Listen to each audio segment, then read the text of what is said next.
I did cut a good bit of the cable management from this video just to save you guys a bit of time in the time lapse. Then it was time to install our graphics card. We got that slotted into place and installed. Then we installed our PSU in the back and powered it on.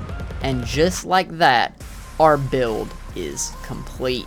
Now there will be some tutorials coming in the future weeks on certain steps of this process, like how to install your CPU, how to install our Sirius PowerChill 360mm AIO, how to install our case fans, stuff like that.